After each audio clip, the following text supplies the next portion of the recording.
I'm Sheena, the Sports Report Girl, here for your Pro Football Week in Review. So, do you remember back in the 80s, there was this TV show called Dallas? Of course you do. Who doesn't remember JR and the Ewings, right?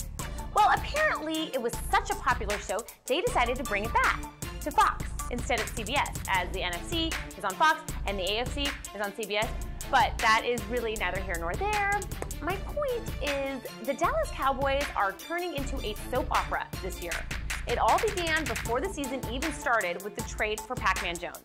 After only 6 weeks, he has been suspended again for violating the terms of his reinstatement.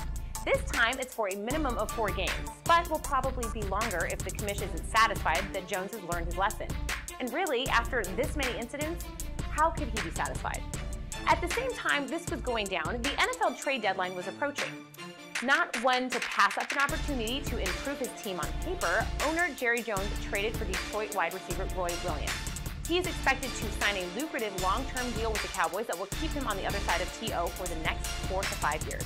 And if that weren't enough of a distraction, the media circus was fully focused on Tony Romo's pinky. Last week, the Cardinals used Romo as a tackling dummy, nearly breaking his little finger off in the process.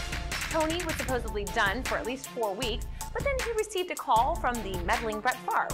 Favre wanted to encourage Romo to play through the pain if at all possible, like he would do.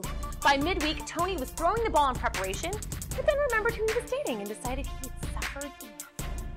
Last but surely not least was the game Sunday against the lowly Rams, a team that has played so bad at times this season, even the winless Bengals were wishing they had a crack at them. But since Jim Haslett took over, the Rams are rejuvenated. So much so, they put a beat down on Dallas, pounding them 34-14 and breaking the original Roy Williams' arm in the process. So if you thought the plot twists and turns in Dallas were juicy this week, just wait till next. And here's a sneak preview. Jerry Jones claims Wade Phillips' job is secure. Yeah, great. Aside from Dallas' debacle in St. Louis, there were other games of interest this Sunday, like San Diego at Buffalo. Last year, the Chargers dropped 3 of their first 4, but rallied back and made it all the way to the AFC Championship game. Well, I wouldn't be holding your breath this year for such a similar turnaround. When LaDainian Tomlinson rushes for 41 yards on 14 carries, you have to believe Turner just doesn't know how to use his weapons. Of course, Phillip Rivers' 3 turnovers didn't help matters, but the Chargers losing 23-14 has put them in a huge hole. Also, New Orleans is another team that looks great one week, then terrible the next. They may have lost to division rival Carolina 30-7, but more importantly, they lost Reggie Bush for at least 1 week with an injured left knee.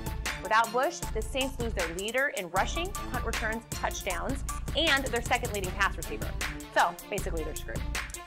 Both the Saints and Chargers are making a long flight to London for this week's game at Wembley. But after losing the way these teams did, I bet those flights are really going to suck. Up in the NFC North, Minnesota played Chicago this week in what was sure to be a low-scoring defensive struggle, right? Well, who would have guessed that these 2 teams would combine to score 89 total points? Crazy. And how about the Titans, who just keep on winning? In fact, they're the only undefeated team left in the league. Of course, this week it was barely more than a scrimmage as they played Kansas City, who was without star running back Larry Johnson.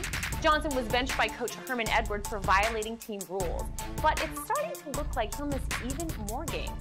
The NFL is investigating yet another night incident involving Johnson, a woman accuser, alcohol, and a nightclub. Sounds like LJ's taking a page right out of Pac-Man's playbook. And before we wrap, we have an update in the shooting case of Jaguars left tackle James Collier. Saturday night, Jacksonville police arrested Tyrone Hartsfield and charged him with the attempted murder in the September 2nd shooting. It's believed Hartsfield was seeking revenge on Collier for a fight the 2 men had at a nightclub last April. Collier, who was shot 14 times, is now paralyzed from the waist down and lost his left leg due to complications from blood clots. Well, on that happy note, we are finished for the week. But don't forget to subscribe to our YouTube channel. There you will find other cool videos like the Backspin and the College Football Week in Review. When you do subscribe, please post your questions and comments or send them to srg@thesportsreportgirl.com. And of course, we always have the fan page on Facebook. See you back here for another week of Pro Football Week in Review. Week. Bye-bye.